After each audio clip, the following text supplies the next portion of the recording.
शिक्षण हेच विकासाचं खरे माध्यम आहेत आणि याच शिक्षणाच्या प्रवासाला सुरुवात होत आहे ती शाळेतून। आज आम्ही तुम्हाला अशाच एका हृदयस्पर्शी आणि प्रेरणादायी कार्यक्रमाची माहिती देणार आहोत, जी आपल्या अमरावती जिल्ह्यातील उत्तमसरा गावात मोठ्या उत्साहात पार पडली। स्थानिक स्वराज्य संस्थेच्या शाळांची गुणवत्ता वाढविण्यासाठी आणि विद्यार्थ्यांची उपस्थिती वाढविण्यासाठी राबविण्यात येणार शाळा प्रवेश महोत्सव उत्तमसरा येथील जिल्हा परिषद प्राथमिक शाळेत मोठ्या दिमाखात पार पडला। नव्या शैक्षणिक सत्राची सुरुवात 23 जून रोजी झाली।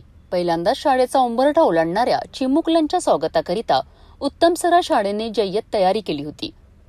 नवगतांचे उत्साहात स्वागत करण्यात आले। यावेळी विद्यार्थ्यांना केवळ पाठ्यपुस्तकच नव्हे तर शालेय गणवेश, बूट, सॉक्स आणि लेखन साहित्य देखील वाटप करण्यात आले।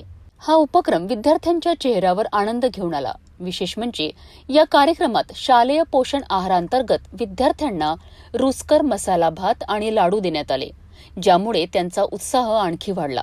कार्यक्रमाच्या अध्यक्षस्थानी उत्तमसरा गावाचे आदर्श सरपंच आणि व्यवस्थापन समितीचे सदस्य धर्मेंद्र मेहरे होते।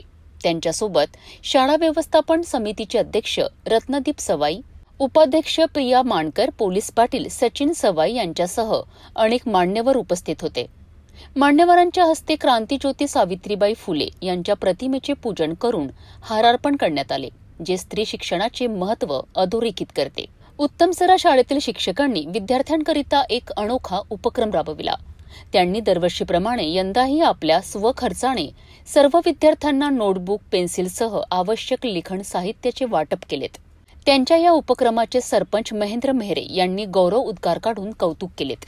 या कार्यक्रमाचे प्रास्ताविक मुख्याध्यापिका मीनाक्षी इंगळे यांनी केलेत, तर सूत्रसंचालन गजानन एलोणे यांनी केलेत आणि आभार प्रदर्शन राजेश सावरकर यांनी केलेत। शाळेचे शिक्षक, पालक आणि गावातील नागरिकांच्या सहकार्याने हा कार्यक्रम यशस्वी झाला। खरंच उत्तमसरा येथील या शाळा प्रवेश उत्सव कार्यक्रमातून शिक्षण आणि समाज यांच्यातील रूढ संबंध दिसून येतो। विद्यार्थ्यांचे स्वागत, त्यांना आवश्यक शैक्षणिक साहित्य उपलब्ध करून देणे आणि त्यांना प्रोत्साहित करणे हे सर्व त्यांच्या उज्ज्वल भविष्यासाठी अत्यंत महत्त्वाचे आहेत। अशाच उपक्रमामुळे स्थानिक स्वराज्य संस्थांच्या शाळांची गुणवत्ता वाढत राहील आणि अधिकाधिक विद्यार्थी शिक्षणाच्या प्रवासात सामील होतील।